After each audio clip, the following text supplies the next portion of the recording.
Bonjour à tous, bonjour les serviteurs de Dieu, les pasteurs et bienvenue. Bienvenue à tous ceux qui servent le Seigneur, tous ceux qui aiment l'Évangile. Nous croyons que nous aurons un bon moment pendant cette session et nous faisons confiance au Saint-Esprit pour nous éclairer. C'est notre prière avant de commencer cette session, que le Saint-Esprit puisse ouvrir nos cœurs, nous éclairer, afin que nous puissions servir le Seigneur avec plus d'efficacité. C'est ça notre appel, c'est de servir le peuple de Dieu, servir le Seigneur. Amen. Donc, encore une fois, bienvenue à tous. Et nous allons entamer notre 5e session. Nous allons entamer notre 5e session. Et je voudrais, avant de vraiment parler dans cette 5e session, de se rappeler un peu ce que nous avons parlé hier, puisque je pense que nous n'avons pas eu le temps vraiment pour parler de certaines choses à cause du temps. Le temps nous a fait défaut, mais nous avons eu à terminer rapidement cette session. Mais je voudrais vous rappeler un petit peu ce que nous avons parlé hier. Pendant la 4e session, nous avons parlé de Hébreux chapitre 7 à partir du verset 11. Nous avons parlé comment Jésus était venu comme le souverain sacrificateur, qui avait eu un changement total de sacerdoce. Et en même temps, nous avons vu l'abolition de l'ancienne alliance pour une nouvelle alliance. Et puis nous avons parlé dans Colossiens chapitre 2. C'est là où je voudrais vous rappeler encore des choses et rentrer un petit peu pour que vous puissiez comprendre clairement. Parce que ce passage est une doctrine vraiment importante pour tous les chrétiens. Et je suis certain qu'il y en a beaucoup de chrétiens qui n'ont pas encore la lumière concernant notre appartenance à Christ, concernant comment nous sommes morts avec lui, nous sommes ressuscités avec lui. Ça, c'est la base même de notre croyance, notre foi. Et si nous ne croyons pas là-dedans, si nous doutons de cela, nous allons passer à côté de beaucoup de bénédictions. Donc, nous allons lire un coup rapidement dans Colossiens chapitre 2, verset 8. L'apôtre Paul nous parle et nous dit comment nous devons prendre garde, comment personne ne fasse de nous sa proie par la philosophie, par une vaine tromperie, s'appuyant sur la tradition des hommes, sur les principes élémentaires du monde et non sur Christ. Nous allons rapidement au verset 16, rapidement. Et là, l'apôtre Paul parle un petit peu de ce qu'il vient de mettre en garde dans le verset 8. Il dit donc que personne ne vous juge au sujet du manger, du boire, d'une fête, d'une lune, des sabbats. C'était l'ombre des choses à venir, mais le corps est en Christ. Donc l'apôtre Paul nous met en garde contre la tradition, contre la religion, contre la philosophie, contre les principes élémentaires de ce monde. Amen. Et puis, il va développer quelque chose. Qui est bien important pour nous de comprendre. Nous avons déjà parlé comment, par la mort de Christ, nous avons été dégagés de la loi parce que nous étions en lui. Voilà comment. Il a remporté la victoire. Amen. Il a vaincu le péché. Il a condamné le péché qui se servait de la loi. Le péché se servait de la loi pour nous condamner. Et donc, le Seigneur, il a pris cette charge sur lui. Il a pris cette charge sur lui. C'est ça qui est important pour nous de comprendre aujourd'hui. Et c'est comme cela que nous sommes morts en Christ et que nous avons été dégagés de la loi. C'est clair, je suppose. Ça, c'est très important pour nous de comprendre cela. Nous avons parlé de cela dans une des sessions. Et maintenant, l'apôtre Paul, il vient nous dire, écoutez ça bien, dans le verset 12, ayant été ensevelis avec lui par le baptême. Ayant été ensevelis avec lui par le baptême. Et si nous croyons, si nous avons la foi que Jésus-Christ est ressuscité des morts, nous sommes alors, nous aussi, ressuscités avec lui. Ça, c'est une doctrine très, très importante pour nous de comprendre. Donc, nous sommes dégagés de la loi. Pourquoi? Parce qu'en étant morts avec lui. Deuxième chose, si nous avons été ensevelis avec lui et que nous avons la foi que Dieu a ressuscité Jésus-Christ d'entre les morts, donc nous avons aussi été ressuscités avec lui. Donc, il est assis à la droite de Dieu, il est ressuscité, et c'est comme ça que l'apôtre Paul vient nous dire, dans le chapitre 3, le verset 1, il nous dit, si vous avez été ressuscités avec Christ, cherchez les choses d'en haut, et non pas les choses de cette terre. Amen. Et non pas les choses de cette terre. Retournons dans le verset 20 du chapitre 2. Qu'est-ce que l'apôtre Paul vient nous dire? Il nous dit, si vous êtes morts avec Christ aux principes élémentaires du monde, pourquoi, comme si vous viviez dans le monde, vous impose-t-on ces préceptes? Ne prends pas, ne goûte pas, ne touche pas, etc., et etc. Donc, qu'est-ce que nous sommes en train de comprendre? Qu'est-ce que l'apôtre Paul veut nous dire clairement? De faire attention à la loi qu'on peut mettre sur notre vie. Que ce soit par la tradition, que ce soit par la religion, que ce soit par les principes élémentaires du monde, d'accord? Que ce soit la philosophie humaine, que ce soit par certaines lois qu'on nous dit ne fais pas ça, ne goûte pas, ne prends pas, etc. Donc, c'est là, au fait, l'apôtre Paul veut venir nous confirmer comme quoi nous devons faire attention de ne pas nous soumettre à la loi. C'est ça qu'il veut dire alors. Et c'est pourquoi souvent, quand on parle du chapitre 3 de Colossiens au verset 1, on dit chercher les choses d'en haut et non pas celles de ce monde. Et souvent, on applique cela aux choses matérielles de la vie. C'est pas ce que l'apôtre Paul veut parler. Ce n'est pas du tout ce que Paul veut nous enseigner. Les choses de ce monde, c'est-à-dire les choses que nous pouvons avoir. Non, parce que Paul au chapitre 3, il dit « Si donc vous avez été ressuscités avec Christ, cherchez les choses d'en haut. » Pourquoi?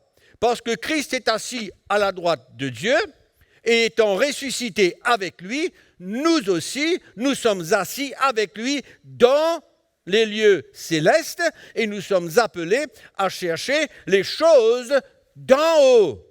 Et non pas les choses de la terre, non pas les choses qui peuvent nous distraire. Et Paul dit que personne d'entre vous,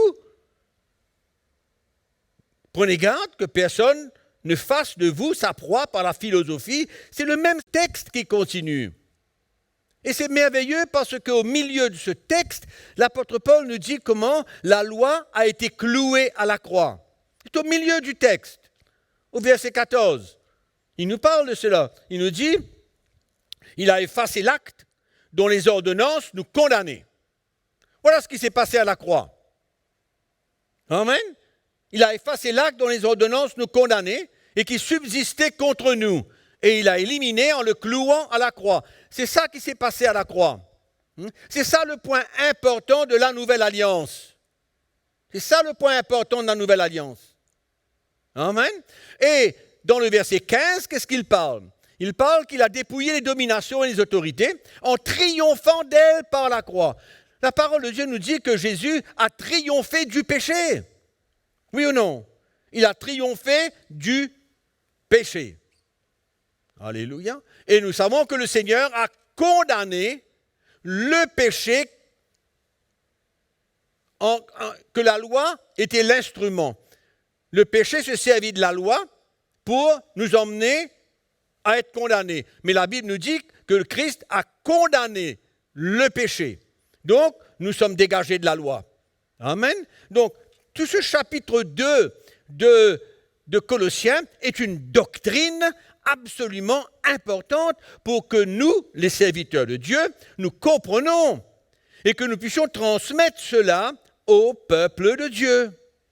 Très important. Amen.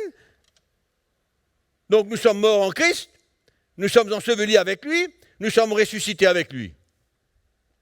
Donc, séparez-vous de toute forme de tradition, de religion, de loi, d'imposition de la part de quiconque.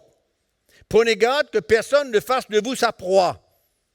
Sa proie par la philosophie humaine, par les traditions, la religion, les principes élémentaires de ce monde. Amen. Donc ça n'a rien à voir avec les choses matérielles. Paul est en train de nous mettre en garde, encore une fois, contre la loi et ses préceptes. Amen. Et j'espère que cette fois-ci, vous avez bien compris, parce que dans la dernière session, nous avons été trop vite. Il y a eu un manque de temps, j'ai eu à courir pour essayer de passer là-dessus, mais c'est ça qui est important pour nous de comprendre. C'est une doctrine importante pour nous, les chrétiens. Et si les serviteurs de Dieu ne comprennent pas cela, nous allons encore nous attacher d'une manière ou d'une autre à certaines lois de l'Ancien Testament, certaines lois du sacerdoce lévitique, avoir de l'influence de ces choses, être influencé par cela. Et nous voyons que cela existe dans l'Église aujourd'hui. Nous allons voir un petit peu tout cela. Ça existe dans l'Église aujourd'hui. Donc l'apôtre Paul, il est clair. Et quand nous réalisons cela, nous voyons cela dans l'esprit, nous réalisons que c'est le vrai miracle de la Nouvelle Alliance. Le vrai miracle de la Nouvelle Alliance. Mort avec lui, ressuscité avec lui. Amen. Donc, nous réalisons que tout ce qui s'est passé avant, comme il le dit dans le verset 17, c'était l'ombre des choses à venir. Mais la réalité est en Christ, Christ ressuscité des morts, assis à la droite du Père. Ça, c'est la vraie doctrine. Ça, c'est la pure doctrine de Christ. Donc, séparés, libérés. Alléluia. Quelle grâce, mes frères. Quelle grâce extraordinaire. Amen. Être mort avec Christ, d'être enseveli avec Christ. Et je répète, puisque nous avons été ensevelis avec Christ, et nous avons la foi que Christ est ressuscité des morts, je crois que c'est la base de notre foi finalement. Si Christ n'est pas ressuscité des morts, notre foi est vaine. On est d'accord? Donc, ce n'est pas la peine de continuer à vivre une vie chrétienne. Donc, si nous sommes ensevelis et que nous avons la foi que Dieu, dans sa puissance, a ressuscité Christ d'entre les morts, donc nous sommes ressuscités avec lui, puisque nous sommes morts avec lui. Nous sommes donc ressuscités avec lui. Très important. Amen.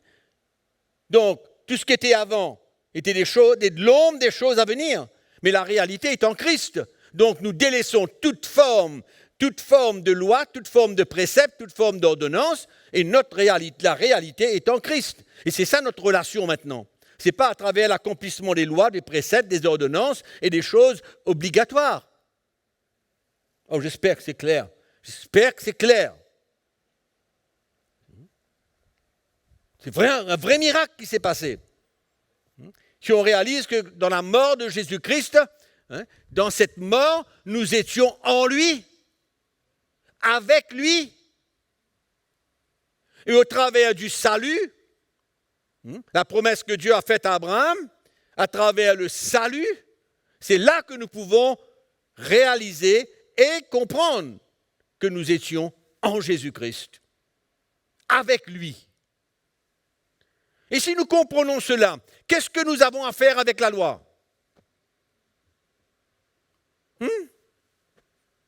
Absolument rien. C'est clair. Paul, dans ses épîtres, le confirme et le confirme et le confirme et le confirme. Et c'est là où on a besoin de la lumière, c'est là où on a besoin de la révélation de cet évangile. Et que nous soyons affermis là-dedans.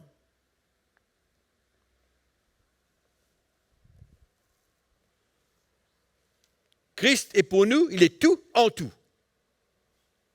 Ça devrait quand même nous parler, quoi. Nous faire comprendre certaines choses claires. Éphésiens chapitre 2.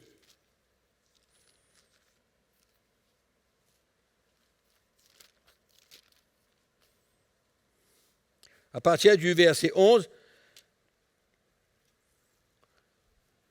nous allons simplement voir encore comment nous, païens, nés de nouveau, convertis, nous ne sommes pas appelés à devenir des Juifs. Réalisons cela bien. La mort de Jésus-Christ ne nous ouvre pas la porte vers le judaïsme. Je répète, la mort de Jésus-Christ ne nous ouvre pas la porte vers le judaïsme pour nous les païens. Amen. Et si nous voulons nous accrocher avec l'ancienne alliance, on aura peut-être tendance à croire que par notre salut, par la mort de Christ, il nous appelle vers le judaïsme. Et ça prouve encore une fois que ces deux alliances sont complètement séparées. Ces deux alliances sont complètement opposées.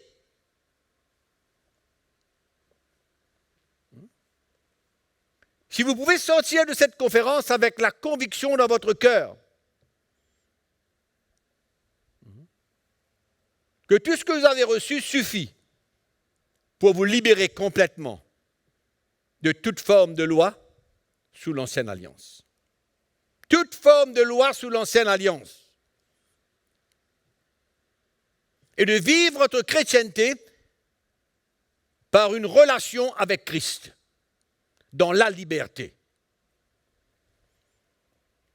Si seulement vous pouvez saisir cela, l'Église aura fait un grand pas. Un grand pas pour que les chrétiens grandissent et soient bien. Verset 11, chapitre 2, épître de Paul aux Éphésiens. C'est pourquoi vous autrefois païens dans la chair, appelés incirconcis par ceux qu'on appelle circoncis, et qui le sont en la chair par la main de l'homme, c'est-à-dire par la circoncision de l'homme. On a vu ça, je pense, la dernière session, ou une des sessions. Souvenez-vous que vous étiez en ce temps-là sans Christ, par le païen, sans Christ, n'ont rien à voir avec Christ, privés du droit de citer en Israël. Amen. Donc encore une fois, rien à voir avec Israël. Étrangers aux alliances de la promesse. Confirmation. Sans espérance, sans Dieu dans le monde. Confirmation. Païens, pécheurs, séparés de Dieu, rien à voir avec Israël. Rien à voir avec les Juifs. Rien à voir avec l'ancienne alliance. Rien à voir avec les promesses. Mais maintenant, en Jésus-Christ, vous qui étiez jadis éloignés, vous avez été rapprochés par le sang de Christ. Alléluia. Car il est notre paix, lui qui des deux n'en a fait qu'un.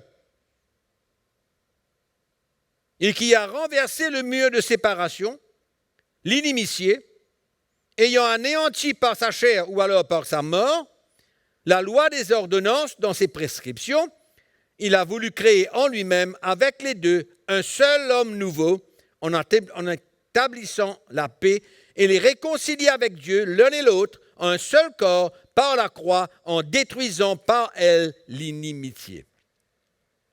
Amen. Ce texte parle de la réunification entre juifs et païens, païens sans Dieu, sans promesse, rien à voir avec Dieu, et les juifs qui avaient Dieu comme Dieu, le vrai Dieu, l'éternel, comme le vrai Dieu qui était en alliance avec eux. Donc le verset 15 nous dit, il a anéanti par sa mort la loi des ordonnances. C'est ça que le verset 15 nous dit. Amen.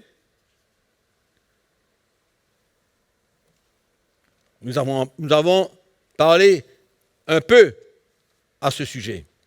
Mais le mur de séparation Le mur de séparation, cet obstacle qui séparait juifs et païens, la Bible nous dit que c'était la loi, des ordonnances et ses prescriptions. Et la parole de Dieu nous enseigne que cet obstacle, ce mur de séparation a été enlevé afin de faire un seul peuple, juif et païen, convertis.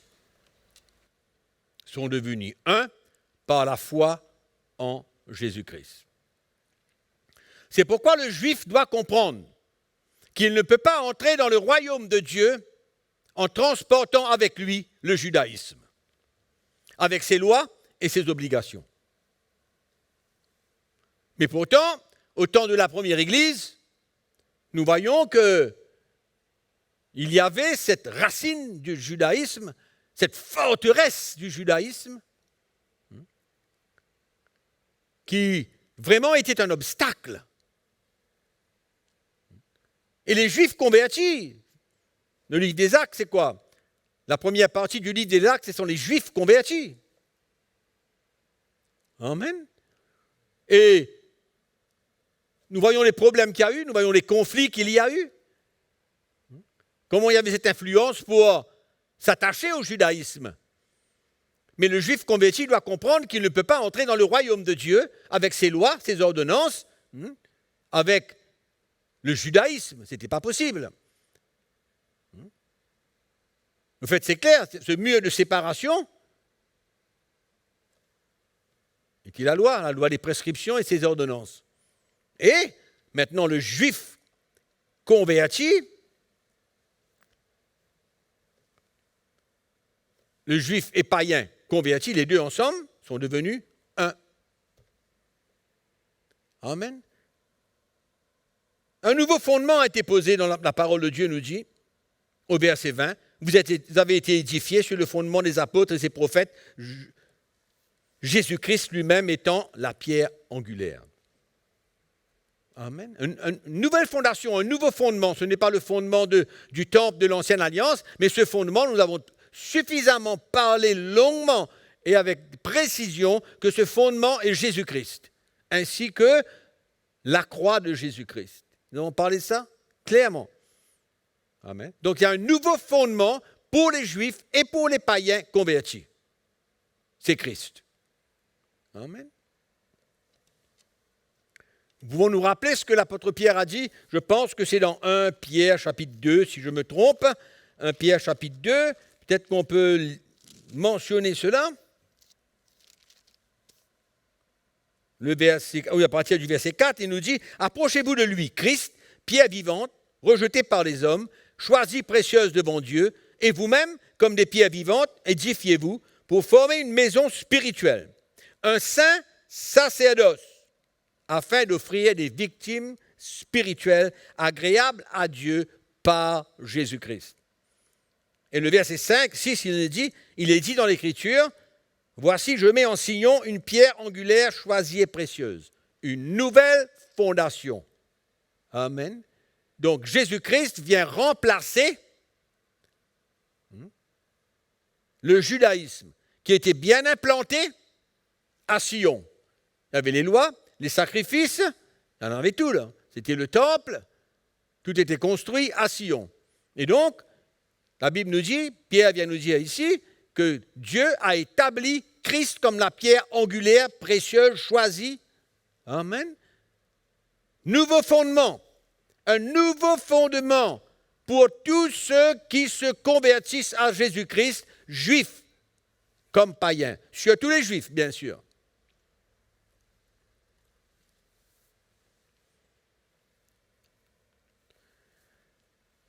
Ah, c'est extraordinaire tout ce qui se passe.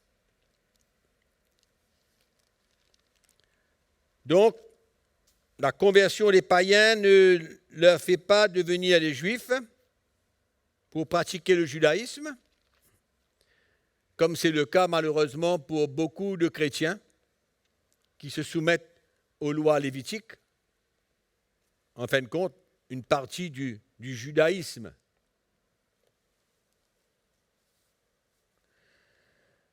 Allez, allons voir comment, dans Actes chapitre 10, verset 9 jusqu'au verset 20, je vous encourage à lire cela, parce qu'à ce moment précis, quand Dieu veut envoyer Pierre pour parler à Corneille, qui est un païen, Pierre va résister.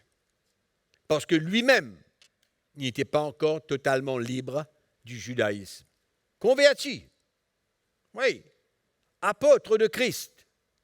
Il lutte avec Dieu. Il lutte dans cette vision où le Seigneur lui demande d'aller vers Corneille. Il n'a pas compris. Si vous lisez au verset 9 dans le livre des Actes, le Seigneur lui dit, mange. Un drap qui s'est descendu du ciel. Nous lisons, il vit le ciel ouvert et un objet semblable, verset 11, à une grande nappe attachée par les quatre coins qui descendait et s'abaissait vers la terre, et où se trouvaient tous les quadrupèdes et les reptiles de la terre et les oiseaux du ciel, et une voix lui dit, lève-toi, Pierre, tue et mange. Il y avait une vision dans ce que Pierre a entendu. Il y avait une vision là-dedans. Le message était que le Seigneur désirait qu'il ne soit pas arrêté par la loi pour aller vers les païens et permettre au Seigneur d'emmener le salut aux païens pareillement comme il a emmené aux Juifs. Donc le Seigneur lui dit, mange ces animaux. Impur. Il va résister, il va dire non. Et la troisième fois, il va capituler. Il va capituler, il va descendre du toit. Et la Bible nous dit au verset 19, comme Pierre réfléchissait à la vision, l'Esprit lui dit, voici 3 hommes te demandent. Lève-toi, descends et pars avec eux sans hésiter, car c'est moi qui les ai envoyés. L'Esprit du Seigneur a eu à le convaincre de ce plan merveilleux que le Seigneur avait pour les païens. Et si vous regardez dans le Acte chapitre 11, le verset 1, vous allez voir que même les apôtres, les autres apôtres et les disciples n'étaient pas aussi libérés du judaïsme. Parce que quand Pierre retourne vers eux, les apôtres et les frères, verset 1, qui étaient dans la Judée, apprirent que les païens avaient aussi reçu la parole de Dieu. Et lorsque Pierre fut monté à Jérusalem, les fidèles circoncis lui adressèrent des reproches en disant, tu es entré chez les incirconcis, tu as mangé avec eux. Donc nous voyons que tous ces juifs convertis, les apôtres, les disciples, avaient de la difficulté eux-mêmes pour se débarrasser des lois du judaïsme. C'est incroyable. Et c'est la même chose aujourd'hui.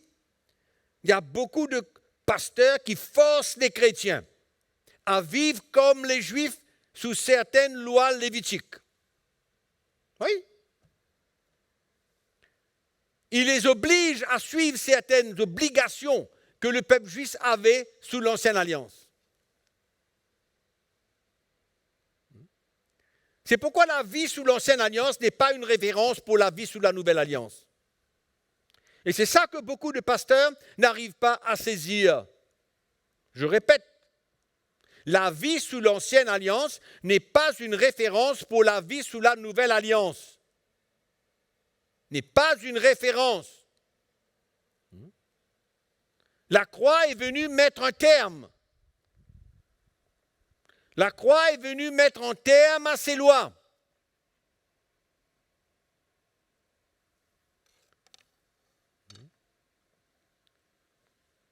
Il faut être éclairé, comprendre ce qui s'est passé sur cette croix. Beaucoup, les apôtres étaient là, à voir la souffrance de Christ et être témoins de sa mort. Mais qui a compris? Qui a compris ce qui s'est passé dans l'esprit quand Jésus-Christ est mort? Cela nous est révélé dans les épîtres de Paul. Cela nous est révélé, ce qui s'est passé sur cette croix. Et c'est à nous de pouvoir ouvrir notre cœur. Et quand nous avons un témoignage dans notre cœur que l'Évangile, la parole de Dieu est la vérité, il nous faut arrêter de s'opposer. Malgré que nous avons pu, pendant longtemps, s'associer à cela, le temps est venu pour que les pasteurs comprennent ce qui s'est passé à la croix, dans l'esprit.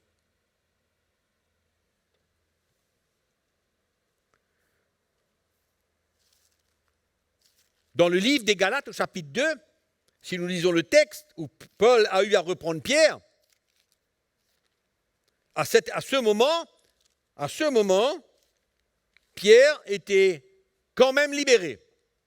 Mais il avait la crainte des Juifs, la crainte d'être persécuté. Regardez dans Galates chapitre 2, on va aller rapidement. Là. Galates chapitre 2, verset 11. Mais lorsque Céphas vient à Antioche, je lui résistai en face parce qu'il était répréhensible. Il méritait d'être repris. Et je lui résistai en face. En effet, avant l'arrivée de quelques personnes de l'entourage de Jacques, les Juifs, il mangeait avec les païens. Donc, il était libre de manger avec les païens. Il avait compris. Son expérience avec Corneille l'a fait comprendre certaines choses. Donc, il était en train de manger avec les païens. Et quand ces personnes de l'entourage de Jacques arrivèrent, la Bible nous dit, il s'esquiva et se tint à l'écart par crainte des circoncis. Il avait peur de ce que les Juifs circoncis, qui n'avaient pas encore été libérés de cette loi, il avait peur que ce soit de leurs commentaires, que ce soit de quoi que ce soit, mais il avait peur de s'afficher clairement en mettant un homme libre, libre de la loi. Et Paul dit,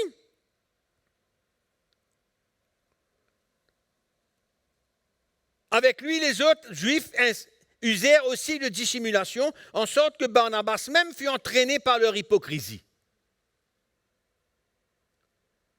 Le verset 14. Voyant qu'il ne marchait pas droit selon la vérité de l'Évangile, il ne marchait pas droit dans la vérité de l'Évangile, je dis à Céphas en présence de tous, si toi qui es juif, tu es juif, tu vis à la manière des païens et non à la manière des juifs, c'est-à-dire tu es libre. Tu vis comme les païens, tu n'as aucun problème d'être avec eux, aucun problème, mais ton gros problème, c'est que tu forces les païens à judaïser. Tu forces les païens à judaïser.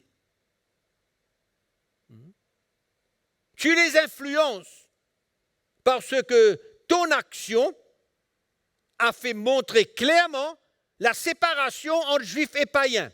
Exactement le contraire de ce que nous avons vu dans Éphésiens chapitre 2, que nous venons de lire tout à l'heure et d'expliquer. Le mur de séparation avait été enlevé. Amen. Et maintenant, qu'est-ce qui arrive? Le mur est, dans un sens, dans cette situation, est remis en place. Pourquoi forces-tu les païens à judaïser? Pourquoi forces-tu les païens qui n'ont rien à voir avec le judaïsme s'associer au judaïsme? Alors, c'est pourquoi beaucoup de pasteurs aujourd'hui influencent les chrétiens à s'associer au judaïsme. Mes frères, c'est dramatique.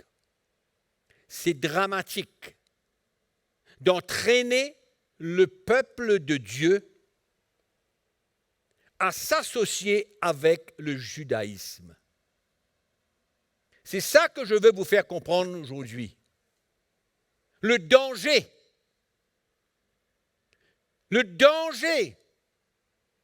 d'emmener le peuple de Dieu de s'associer avec la loi lévitique, avec le judaïsme.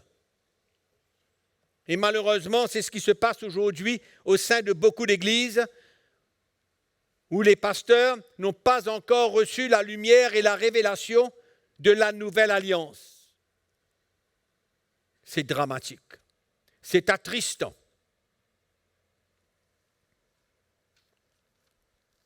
Je vais parler d'un sujet, et je sais que ça va emmener peut-être beaucoup de secousses, beaucoup de, allons dire, d'opposition peut-être de la part de certains. Mais si vous avez compris tout ce que nous avons développé pendant ces 5 sessions, si vous avez compris ce qui s'est passé à la croix au travers de notre partage, ça ne devrait vous poser aucun problème. C'est pourquoi ne résistez pas, ne laissez pas vos raisonnements prendre le dessus, ne laissez pas vos pensées vous diriger, mais soumettons-nous à la vérité de la parole de Dieu. La dîme, 10% de votre salaire, 10% de vos revenus. Si nous comprenons tout ce que nous avons parlé pendant ces quelques jours, le chrétien doit se sentir libre. Libre et accepté de tous lorsqu'il donne ce qu'il veut. Lorsqu'il donne ce qu'il a résolu dans son cœur. Lorsqu'il donne ce que son cœur lui demande de faire. Chaque chrétien est là où il est dans sa relation avec Jésus. C'est là où il est. Chaque chrétien est là où il est. Tous les chrétiens ne sont pas dans une maturité extraordinaire. Tous les chrétiens n'aiment pas Jésus dans le sens où ils sont prêts à donner leur vie, prendre leur croix, mourir à eux-mêmes. Tous les chrétiens ne sont pas pareils.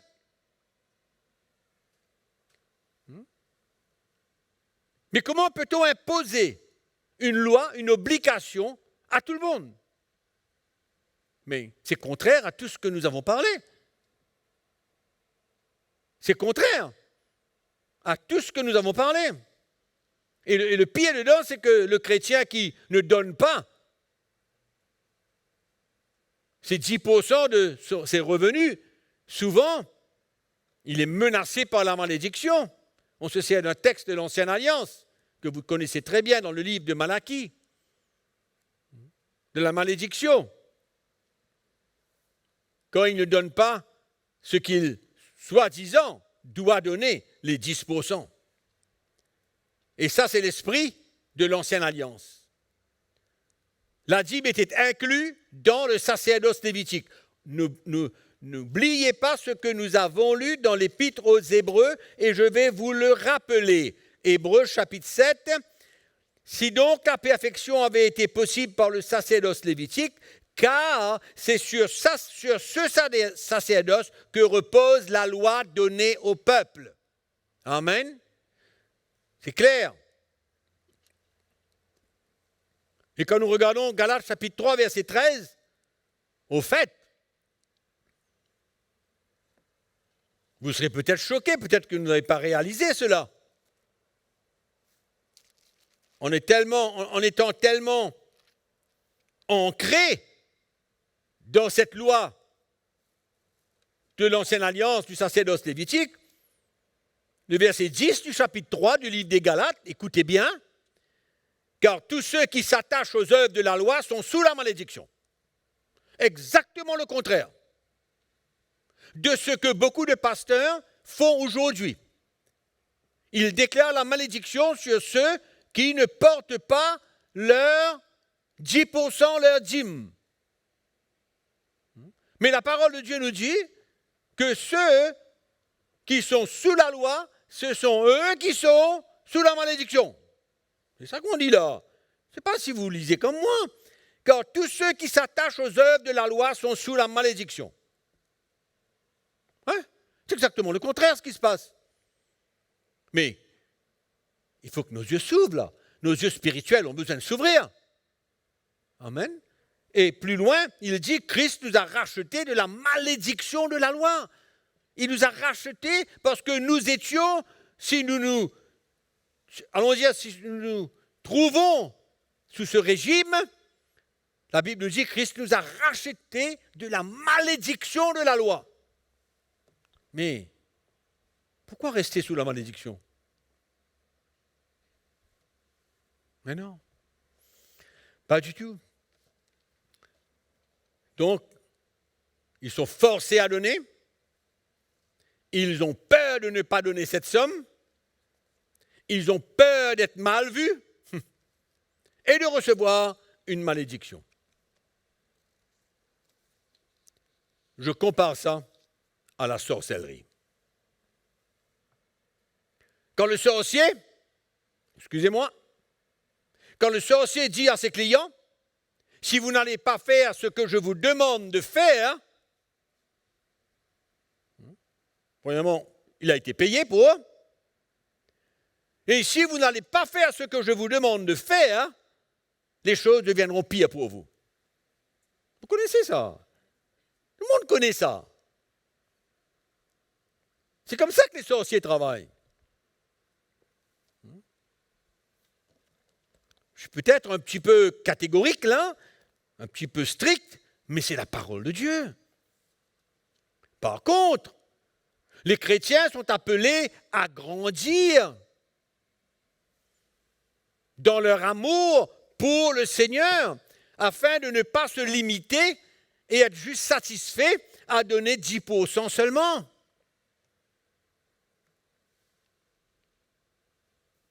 Nous sommes appelés à bénir le Seigneur par bien plus que 10% de nos revenus et de nos salaires.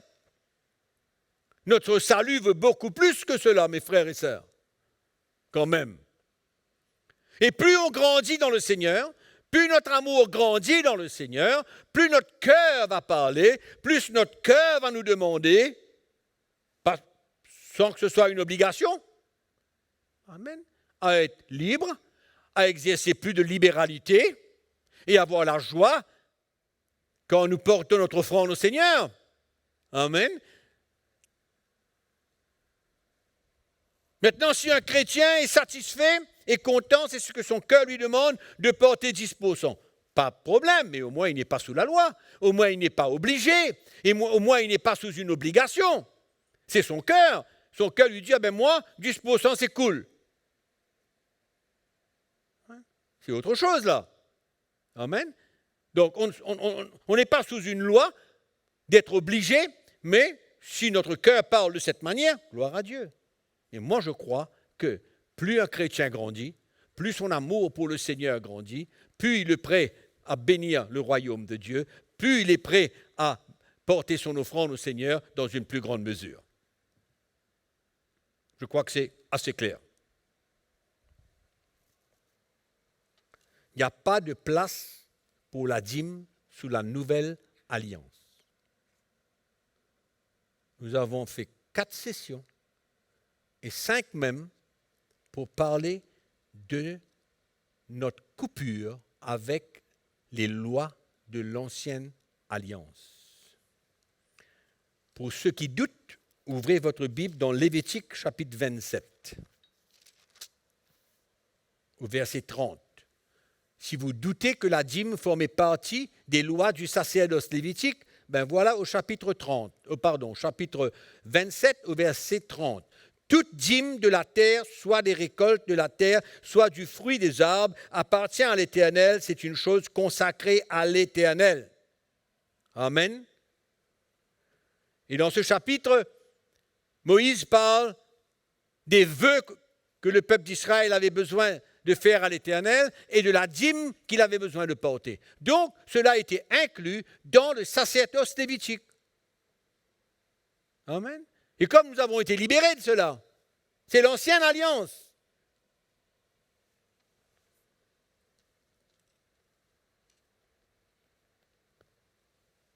Le sacerdoce a été changé, on a vu, j'ai dit cela au début. Le sacrificateur a été changé et Christ, le souverain sacrificateur, ne demande rien d'autre que notre cœur. Christ, le souverain sacrificateur, ne nous demande rien que notre cœur. Si le Seigneur a réussi à saisir notre cœur, il aura gagné et nous aurons gagné. Et nous vivrons dans la liberté, sans aucune force de personne, sans aucune loi, sans aucune obligation, sans aucune prescription de la part de n'importe qui. OK? Pour vous rappeler, la première alliance, c'est quoi? C'est de la chair, la circoncision de la chair.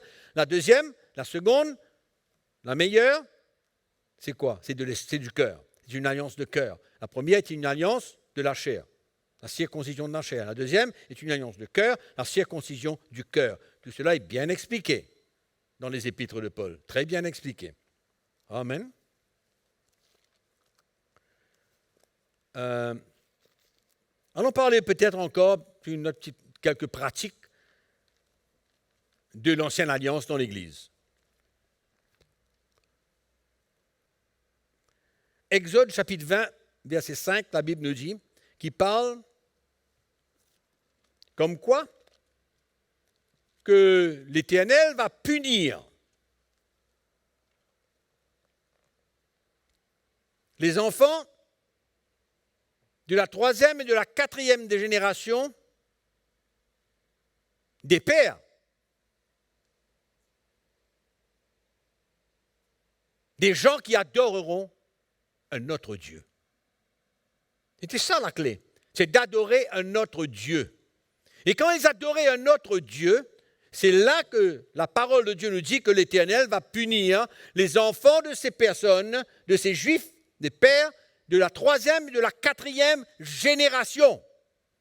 Parce qu'ils adoraient un autre Dieu. Voilà, tu as la raison.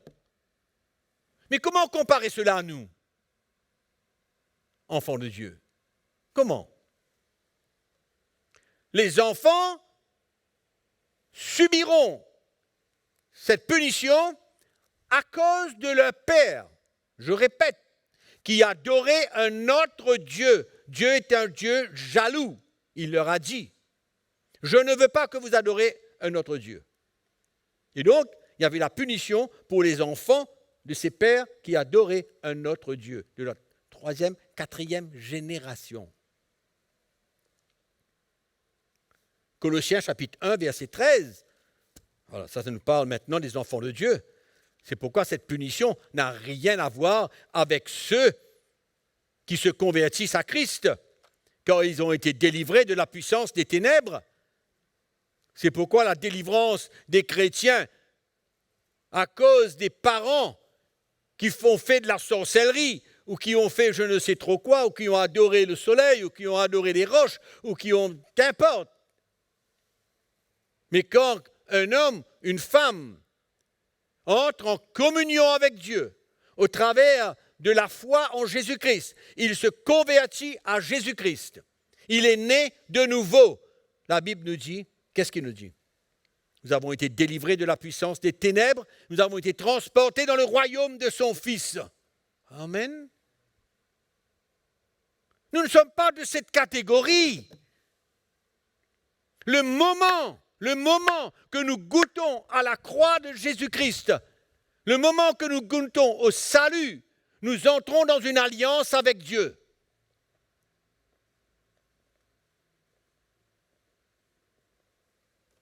Il faut arrêter. Il faut qu'on arrête d'aller chercher des pratiques de l'ancienne alliance pour venir essayer d'emmener la libération dans le peuple de Dieu. Il y a les autres moyens. Nous avons vu ça, la croix de Jésus-Christ. Quand quelqu'un prend sa croix, il va vers la victoire. Il n'y a rien qui pourra être un handicap ou un obstacle dans sa vie chrétienne.